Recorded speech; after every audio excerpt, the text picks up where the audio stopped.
ప్రదక్షిణానికి సంబంధించిన భావన తెలియకుండా, దాని గురించి అసలు ఏమీ తెలియకుండా ప్రదక్షిణం చేశారనుకోండి, అది తప్పని నేను అంటలేదు. కానీ అసలు భావన లేదనుకోండి, మనసులో ఏమీ లేదు, ఉత్తినే తిరుగుతున్నాడు. ఉత్తినే తిరిగితే ఏమవుతుంది? ఎక్కడ ఏం చెయ్యకూడదో అది చేస్తాడు, మాట్లాడతాడు మధ్యలో. ఎందుకు మాట్లాడతాడు? దాని గౌరవం తెలియదు, దాని పవిత్రత తెలియదు. తెలియనప్పుడు మాట్లాడతాడు. కాబట్టి అంత పూజనీయమైన వస్తువుని కుడి చేతి వైపు ఉంచుకుని తిరుగుతున్నప్పుడు మాట్లాడకూడదు మధ్యలో. ప్రదక్షిణం చేస్తూ మాట్లాడాడు అనుకోండి, అప్పుడు అది ప్రదక్షిణం అవ్వదు. అది అందరూ దేన్ని గౌరవిస్తున్నారో అదంత గౌరవనీయమైనదేమి కాదు అని చెప్పినట్లు అవుతుంది. అందుచేత మాట్లాడకుండా తిరుగుతారు. మీరు ఒక దేవాలయానికి ప్రదక్షిణం చేశారు అంటే గుర్తు ఏమిటి? ఇక్కడ మొదలుపెట్టి ఇలా తిరిగి వచ్చాను అనుకోండి, ప్రదక్షిణం. నేను ఇలా తిరిగి వచ్చినా నా ఈ స్తంభం నా కుడి చేతి వైపుకే ఉంటుంది తప్ప ఎడం చేతి వైపుకి రాదు.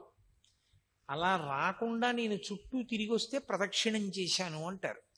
అంటే నేను దాని చుట్టూ తిరిగినా అది మాత్రం నా ఎడమ వైపుకి రాకూడదు, కుడి చేతి వైపునే అది ఉండేటట్టు చూసుకోవాలి.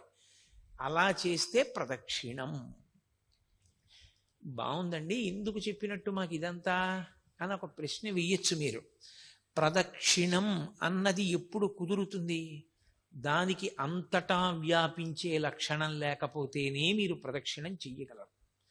ఇప్పుడు ఇది ఉంది, ఈ స్తంభం ఇంతే ఉంది, ఇంతే ఉంది కాబట్టి నేను దీని చుట్టూ తిరుగుతాను.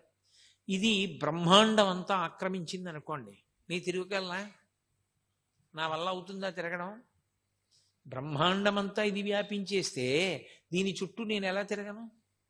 తిరగలేను నేను, నా సాధ్యం కాదు. ఇంకా శివుడికి మారుపేరు ఉంది, స్థాణుహు అని.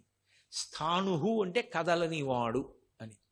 కదలనివాడు అంటే ఎందుకు కదలడు? జడత్వంతో కదలడా? కొంతమందిని చూడండి, ఏమిరా ఎంత చెప్పినా కదలవేరా, నువ్వు అలా కూర్చుంటావు, నీకేం జడత్వమా అంటారు. ఆయనకి జడత్వముండి కదలనివాడు కాదు, ఆయన కదలడానికి చోటు లేదు. ఎందుకని? నిన్ననే మీతో నేను మనవి చేశా, యజుర్వేదం ఒక మాట అంటుంది, బ్రహ్మాండ వ్యాప్త దేహ అని పిలిచింది ఆయన్ని. బ్రహ్మాండమంతా ఆయన శరీరమై నిండిపోయింది.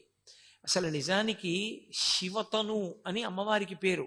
అమ్మవారు ఈ బ్రహ్మాండములుగా ఉంటుంది, అది శివుడి శరీరం. అమ్మవారు పరమశివుని యొక్క శరీరం అయి ఉంటుంది, ఆ శరీరము ఈ బ్రహ్మాండం. ఈ బ్రహ్మాండమంతా శివుడైపోతే మీరు ఎలా ప్రదక్షిణం చేస్తారు నాకు చెప్పండి? అసలు ప్రదక్షిణం అన్న మాటకు అర్థమైనా ఉందా? ఇంకా ఎలా తిరుగుతారు? బ్రహ్మాండానికి చుట్టూ తిరగాలి అంటే బ్రహ్మాండానికి ఆవలి మీరు నిలబడాలి.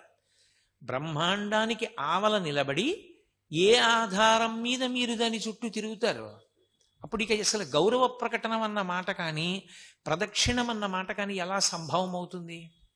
సంభవం కాదు. అంతటా నిండనివాడు పరమేశ్వరుడు కాడు.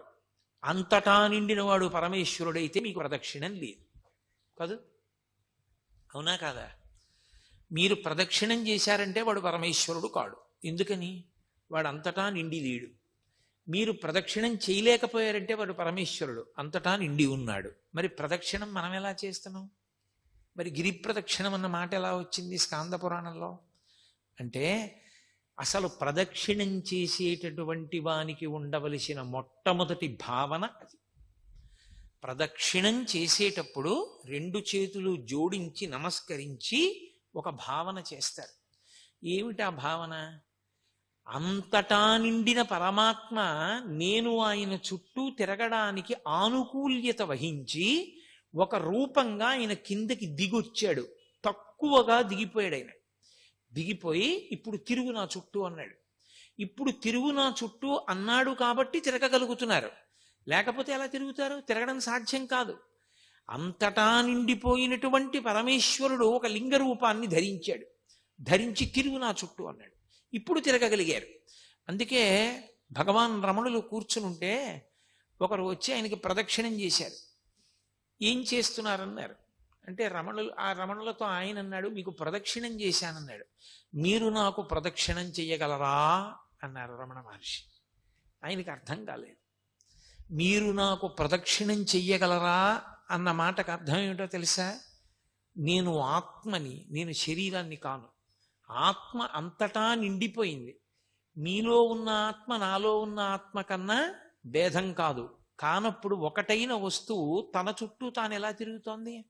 ఎలా ప్రదక్షిణం చేస్తారు? పోనీ మీరు నా వద్ద తెలుసుకోవలసిన వారిగా కొంచెం తక్కువలో ఉన్నారు, నేను ఎక్కువలో ఉన్నాను అనుకుంటే, వ్యోమవత్వ్యాప్త దేహాయ దక్షిణామూర్తయే నమః. ఆకాశమంతా నిండిపోయినటువంటి స్వరూపం లాంటి వాడు గురువు. ఆ గురువు చుట్టూ ఎలా తిరుగుతావు నువ్వు? గురువుకి పరబ్రహ్మానికి అభేదం.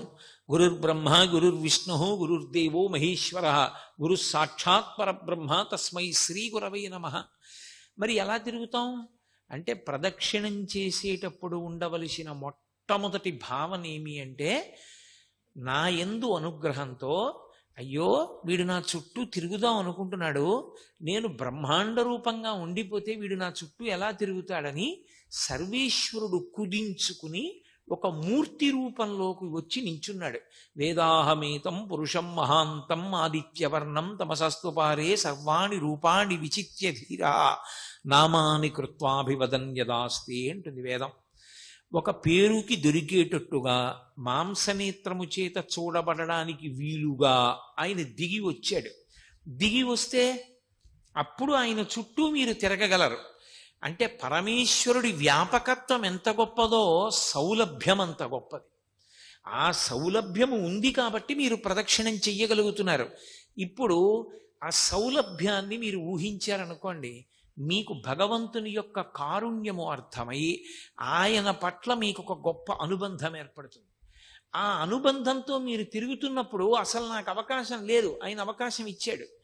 ఆయన అవకాశం ఇచ్చి తిరగరా అంటే నా దృష్టి ఇంకో దాని మీద పెట్టి ఇంకోటి మాట్లాడుతూ ఎలా తిరుగుతాను, ఎలా అపచారం చేస్తాను? కాబట్టి నేను ఆయన మీదే దృష్టి పెట్టి తిరుగుతాను. అందుకని మౌనం వచ్చింది ప్రదక్షిణల్లో. ప్రదక్షిణమునందు మౌనము రావడానికి కారణం ఏమిటి అంటే, ఆయన అనుగ్రహము ఉన్నది కనుక. ఆయనకి చీకాకు కలిగిందనుకోండి, నా యథారూపాన్ని పొందుతున్నాను అన్నాడు అనుకోండి, ఇక మీకు ప్రదక్షిణం ఏది? అందుకని ఆయన అనుగ్రహాన్ని నిలబెట్టుకోవడానికి మీరు అంత జాగ్రత్తగా ప్రదక్షిణం చెయ్యాలి. ప్రదక్షిణం చేసేటప్పుడు ఒక నియమం చెప్తారు. ప్రదక్షిణం చేసేవాళ్ళు ఎలా ప్రదక్షిణం చెయ్యాలి అంటే, నూనె బిందె ఒకటి ఒలికిపోయి నేల మీద నూనె పడిపోతే, నిండు గర్భిణి ఇంకొక గంటలోనో 2 గంటల్లోనో ప్రసవం అయిపోతుందన్న స్థితిని పొంది ఉన్నటువంటి గర్భిణీ స్త్రీ చేతిలో ఒక గిన్నె పట్టుకుని, గిన్నె నిండా తైలంతో ఉన్న పాత్ర పట్టుకుని, అంటే దాని నిండా నూనె పోసుకొని చుక్క కింద పడకుండా నడుస్తోందనుకోండి, కింద నూనె, నున్నటి నేల, నిండు గర్భిణి, చేతిలో తైలపాత్ర, ఎంత జాగ్రత్తగా అడుగు వేస్తుందో అంత జాగ్రత్తగా అడుగు వేయాలి. ఎందుకని? లేకపోతే లోపల ఉన్నవాడికి పదఘట్టన ప్రకంపనలు తెలుస్తాయి. అది అపచారమైన పట్ల. ఇప్పుడు ఇందాక నేను గభాలన వేదిక మీదకి వచ్చాను, ఇది ఏమైంది? కింద పడింది. ఎందుకని? నా పదఘట్టనల ప్రకంపనలు ఇది పుచ్చుకోలేకపోయింది, ఇది కింద పడింది. మీరు పదఘట్టనలు చేస్తూ నడుస్తున్నారనుకోండి, చేస్తే లోపల ఉన్న మూర్తికి ఇబ్బంది కలుగుతుంది. అందుకని నిశ్శబ్దంగా ప్రశాంతంగా నడవాలి. భక్తి ఉద్దీపనమైతే భగవన్నామం చెప్పచ్చు. నర్తన చేస్తూ ప్రదక్షిణం చేసేవాళ్ళు ఉంటారు. నృత్య ప్రదక్షిణము అని ఈశ్వరుని యొక్క ఆరాధనా క్రమంలో అదొక భాగం. నృత్యం చేస్తూ ప్రదక్షిణం చేస్తారు, పాట పాడుతూ ప్రదక్షిణం చేస్తారు, సంగీత వాద్యాన్ని మోగిస్తూ ప్రదక్షిణం చేస్తారు, మౌనంగా ప్రదక్షిణం చేస్తారు. తప్ప లౌకికమైన మాటలు మాట్లాడుతూ ప్రదక్షిణం లేనే లేదు అసలు. కాబట్టి అసలు మాట్లాడుతూ ప్రదక్షిణం చేశాడు అంటే వాడికి ప్రదక్షిణం గురించి ఏమీ తెలియదు అని గుర్తు. ఎందుకు ప్రదక్షిణం చేస్తారు? ప్రదక్షిణం చేయడం దేనికోసం అంటే నమస్కారం చేయడం కోసం. మీరు ఎక్కడ మొదలు పెట్టారో అక్కడికి తిరిగి వచ్చి చెయ్యాలి, తిరిగి వచ్చి నమస్కారం చెయ్యాలి. ఆ నమస్కారం చేసేటప్పుడు పరమేశ్వర మూర్తి తూర్పుని కానీ పశ్చిమాన్ని కానీ చూస్తే మీరు ఉత్తరానికి తిరిగి నమస్కారం చేయాలి. ఒకవేళ ఈశ్వరమూర్తి ఉత్తరాన్ని కానీ దక్షిణాన్ని కానీ చూస్తే మీరు తూర్పుకి తిరిగి నమస్కారం చేయాలి. తూర్పుని ఉత్తరాన్ని తప్ప మీరు నమస్కారం చేసేటప్పుడు మీరు దక్షిణాన్ని పశ్చిమాన్ని చూడకూడదు. చూడకుండా నమస్కారం చేయాలి. అందుకని ప్రదక్షిణ నమస్కారములు అంటారు. ప్రదక్షిణము తర్వాత వచ్చేది నమస్కారం. ఇది తత్వాన్ని మీరు బాగా పట్టుకోకపోతే ఎప్పుడు ఎక్కడికి వెళ్ళి ఏ ప్రదక్షిణం చెయ్యండి, ప్రదక్షిణమన్న మాట చేత అపరాధం చేస్తాడు తప్ప వాడు శాస్త్రవిహితమైనటువంటి ప్రదక్షిణ చెయ్యలేడు. ఇందుచేత ప్రదక్షిణము కదలిక, నమస్కారము కదలికలు ఆగిపోతాయి. మీరు గమనించండి, ప్రదక్షిణంలో ఏం చేస్తాను నేను? ప్రదక్షిణం చేస్తున్నంతసేపు కదులుతాను, మెల్లగా నడుస్తూ ఉపాలయాలన్నీ దర్శనం చేసి ప్రధానమూర్తి దర్శనానికి వెడతాం. వెళ్ళి ప్రధానమూర్తి దర్శనం చేసినప్పుడు ఏం చేస్తాను? ఆగిపోతాను. ఇక అక్కడ కదలికలు ఉండకూడదు. ఆగిపోయి నమస్కారం చేసి సాష్టాంగము అంటే భూమి మీద పడిపోతాడు. పురసా శిరసా దృష్ట్యా మనసా వచసా తథా పద్భ్యాం కరాభ్యాం కర్ణాభ్యాం ప్రణామోష్టాంగముచ్యతే అని 8 అవయవములు తగిలేటట్టుగా నేల మీద పడి నమస్కరించాలి పురుషుడైతే. స్త్రీ అయితే పంచాంగ నమస్కారం, వాళ్ళు నేల మీద పడి నమస్కారం చేయకూడదు. కాబట్టి ఇప్పుడు నమస్కారం చేస్తే కదలికలన్నీ ఆగిపోవాలి కాసేపు. దాని రహస్యం ఏమిటో తెలుసా? ఎందుకు ప్రదక్షిణ నమస్కారాలు వచ్చాయో తెలుసా? ప్రదక్షిణం చేసేటప్పుడు ఎంత మౌనంగా ఎంత జాగ్రత్తగా నడిచావో ధర్మాన్ని అంత జాగ్రత్తగా పట్టుకుని కదులుతూ ఉండాలి. ధర్మము ప్రతి క్షణం కదిలిపోతుంది. ఒక క్షణంలో ఉన్న ధర్మం ఇంకో క్షణంలో ఉండదు. ఒక చోట ఉన్న ధర్మం ఇంకొక చోట ఉండదు. ఇక్కడ నాది ఒక ధర్మం, మీది ఒక ధర్మం. మీరు శ్రోత, మీరు కదలకుండా వింటారు. నేను కొంత కదులుతూ ఉంటాను. నేను ఉన్నతాసనం మీద కూర్చుంటాను చెప్పేవాడిని కాబట్టి. వినేవాళ్ళు చెప్పేవాడి మీద గౌరవంతో అంతకన్నా క్రిందకి కూర్చుంటారు. ఇదే నేను నా కార్యాలయానికి వెళ్ళాననుకోండి, నా పై అధికారికి నమస్కారం చెయ్యాలి, అప్పుడు అది నా ధర్మం. అంతేకాని ఇక్కడ నేను నమస్కారాలు పుచ్చుకున్నాను కదా అని అక్కడ నేను నమస్కారం చేయనకూడదు. అక్కడ నాకది ధర్మం. ధర్మం అనుక్షణం మారిపోతుంది. ధర్మం ఒకలా ఉండదు. మారిపోతున్న ధర్మాన్ని ఒడిసి పట్టుకోవాలి. ఎక్కడ ఎలా ఉండాలో అలాగే ఉండాలి.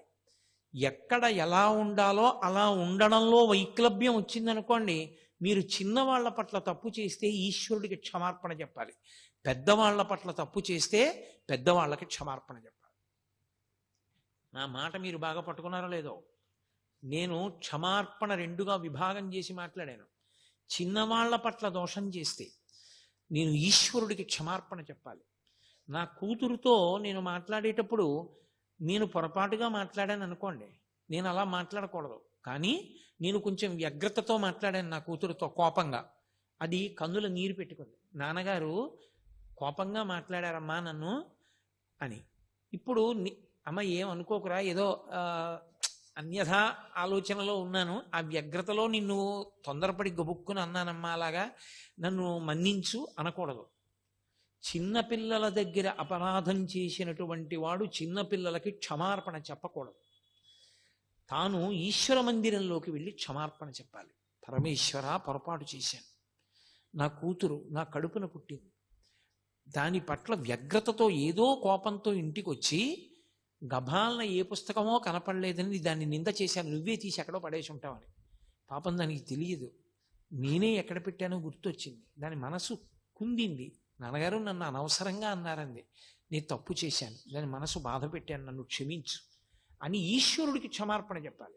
పెద్దవాళ్ల పట్ల అపచారం చేస్తే, నా కూతురు నా పట్ల అపచారం చేసింది అనుకోండి, దేవుడికి చెప్పడం కాదు, పూజామందిరంలోకి వెళ్ళి నాన్నగారండి క్షమించండి, నేను పొరపాటు చేశాను, నిజమే నేనే తీశాను ఆ పుస్తకం, నాన్నగారు తీయలేదు అన్నాను కానండి, మర్చిపోయాను, నేనే తీశాను, మీకు కనపడలేదు, మీరు ఇబ్బంది పడ్డారు, నన్ను క్షమించండి అని చెప్పాలి.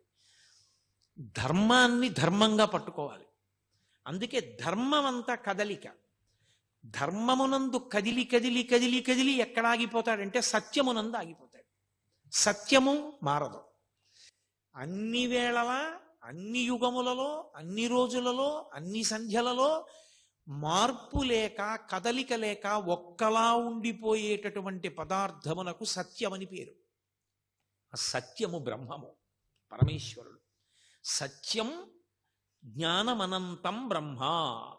సత్యమే బ్రహ్మము, బ్రహ్మమే సత్యము. సత్యమునకు బ్రహ్మమునకు అభేదము. ఆ సత్యాన్ని చేరుకోవడానికి మీరు కదులుతూ ఉండాలి ధర్మం పట్టుకుని.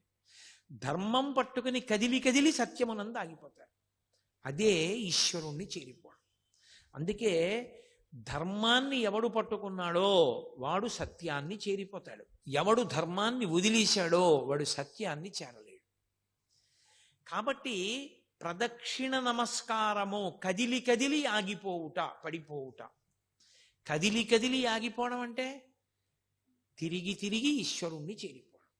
జన్మ జన్మలు ఎన్నో ఎత్తి జీవుడు శరీరాలు మార్చి మార్చి మార్చి మార్చి ప్రవేశించి ధర్మాన్ని పట్టుకోవడానికి వీలైనటువంటి మనుష్య జన్మలోకి ప్రవేశించి, ధర్మము అన్నిటికీ ఉండదు, మనుష్యునకొక్కనికే ధర్మం, మిగిలిన వాటికి అన్నిటికీ కలిపి ఒకటే ధర్మం, పశుధర్మం.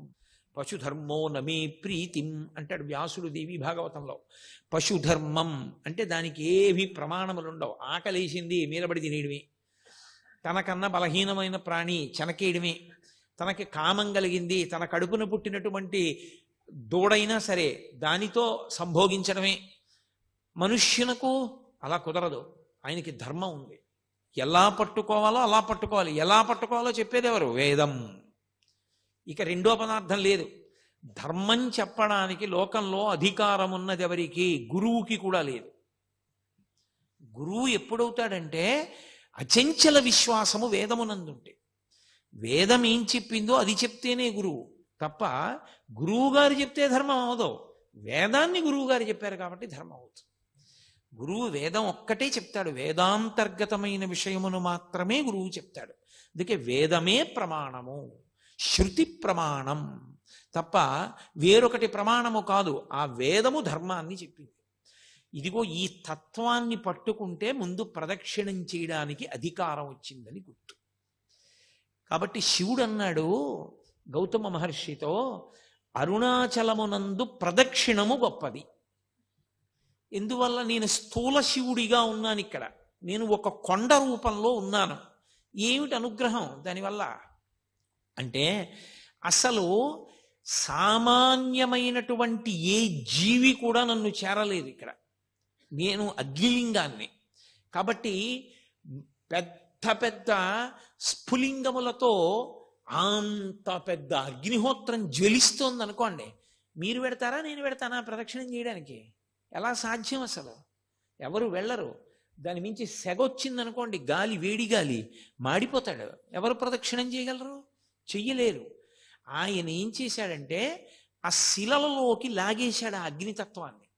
లాగి ఒక కొండలా కనపడేటట్టుగా దాని మీద ఓషధిలో పెరిగేటట్టుగా కూడా అనుగ్రహించాడు.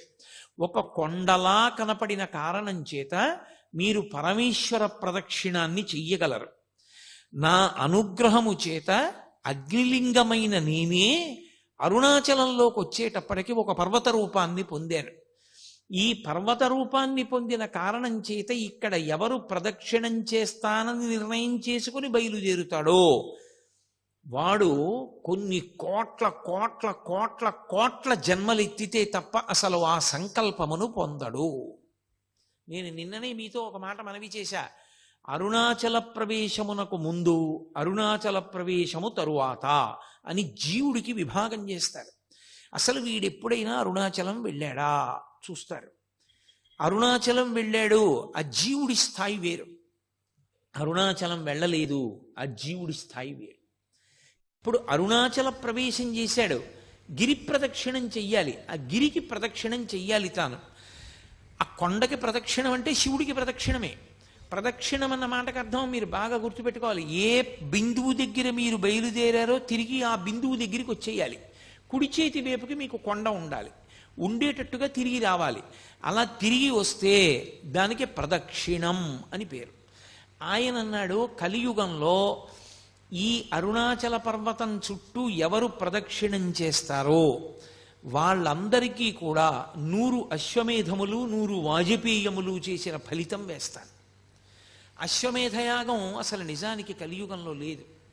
కలియుగంలో అశ్వమేధయాగం సంకల్పం చెయ్యడానికి అధికారం లేదు, చెయ్యకూడదు. ఎందుకంటే నిషేధింపబడింది.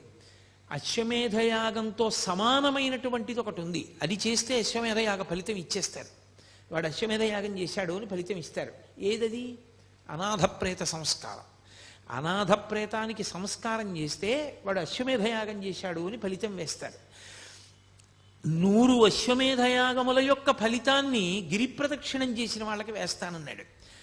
100 వాజపేయములు చేసినటువంటి ఫలితాన్ని గిరిప్రదక్షిణం చేసిన వాళ్ళకి వేస్తానన్నాడు.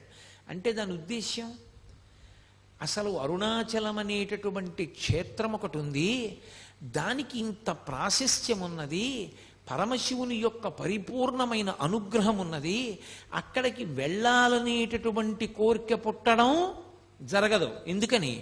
అసలు కొన్ని కోట్ల జన్మలెత్తితే తప్ప అరుణాచల పర్వతం గురించి తెలుసుకోడు. అరుణాచల వైభవం అన్న మాట వినడు. కాబట్టి పక్కన పెట్టేయి. విన్నాడు, అది మనసులో హత్తుకుని అరుణాచలంలోకి ప్రవేశిస్తానన్న మాట అన్నాడు పో, అహంకారం వదల్లేడు. ఏదో ఒకటి వెంట పెట్టుకుంటాడు. వెంట పెట్టుకుని నేనింత వాణ్ణని డాంబికానికి పోయాడా, ఆయన లోపలికి రానివ్వడు. అహంకార పరిత్యాగం చేశాడా, లోపలికి రానిస్తాడు. అందుకే అరుణాచలంలోకి వెళ్ళాడు అంటే వాడికి ఏదో అధికారం ఉంది, పరమేశ్వరానుగ్రహాన్ని పొంది ఉన్నాడని గుర్తు. అందుకే లోపలికి రానివ్వరు. అటువంటి క్షేత్రాల్లో పరమ ప్రఖ్యాతమైన క్షేత్రములు అరుణాచలము, కాశీపట్టణము, ఇవన్నీ. ఎందుకని? అగస్త్య మహర్షి స్కాందపురాణంలోనే కుమార సంహితలో చెప్తారు, ఎన్నో క్షేత్రాలకు వెళ్ళి నమస్కారం చేసినటువంటి పుణ్యము పరీపాకమైతే కాశీపట్టణంలోకి రావడానికి అర్హత వస్తుంది. అసలు అన్ని క్షేత్రాలకి జీవుడు ఎప్పటి నుంచో వెడుతూ ఉంటే ఆ ఫలితం ఉంటే తప్ప కాశీలోకి వెళ్ళలేడు. కుదరదు, అవతలబమ్మన్నారు. ఇక అరుణాచలం తత్తుల్యం, అంత గొప్పది. అరుణాచల ప్రవేశము అంత తేలికైన విషయం కాదు. కాబట్టి ప్రదక్షిణం అన్న మాటకు అర్థం ప్రదక్షిణం. స్కాంద పురాణాన్ని ఆధారం చేసుకుని భగవాన్ రమణులు అందరికీ చెప్తూ ఉండేవారు. ఎవరు అరుణాచలం వెళ్ళినా రమణుల దర్శనానికి వెళ్ళేవారు. ఆయన అనేవారు, మీరు గిరి ప్రదక్షిణం చేశారా అని అడిగేవారు. చెయ్యలేదు, వెళ్ళండి గిరి ప్రదక్షిణం చెయ్యండి అనేవారు. కొంతమందితో ఆయన గిరి ప్రదక్షిణం చేశారా అంటే వెడుతున్నాం అనేవారు. ఓ 2 గంటలు అయ్యేటప్పటికి మళ్ళీ కనపడేవారు. వెళ్ళారా? వెళ్ళొచ్చేసామండి అనేవారు. ఎలా వెళ్ళారు? 14 మైళ్ళు. ఎలా పెడతారు అంత తొందరగా అంటే గుర్రబండి మీద వెళ్ళామండి అనేవారు. ఆయన నవ్వి అనేవారు, ప్రదక్షిణ ఫలితం గుర్రాందా మీదా అనేవారు. ప్రదక్షిణం గుర్రం చేసింది, నువ్వు గుర్రం మీద ఎక్కి కూర్చున్నావు, నీకెక్కడి నుంచి వస్తుందా ఫలితం? రాదు. కాబట్టి నువ్వు నడిచి వెడితే నువ్వు ప్రదక్షిణం చేసినట్టు. ఒకనకొకప్పుడు ధర్మకేతు అని ఒక మహారాజు, ఆయన గుర్రం మీద ప్రదక్షిణం చేస్తుంటే ఆ గుర్రం బడలిపోయి కింద పడిపోయి అది అంతర్ధానం అయిపోయింది. ఇదేడు గుర్రం అంతర్ధానం అయిపోయింది అనుకున్నాడు. ఆ గుర్రం ప్రదక్షిణం చేసిన కారణం చేత పరమేశ్వరుడు దాన్ని తన గణములలో ఒక గణానికి ఆధిపత్యం ఇచ్చాడు. అది కైలాసానికి వెళ్ళిపోయింది. అశరీర వాక్కు విని ఆ ధర్మకేతు బుద్ధి తెచ్చుకొని తాను కూడా ప్రదక్షిణం చేసి ఒక గణానికి ఆధిపత్యాన్ని పొందాడు పరమశివుడి దగ్గర. సర్వం శ్రీ ఉమామహేశ్వర పరబ్రహ్మార్పణమస్తు. స్వస్తి.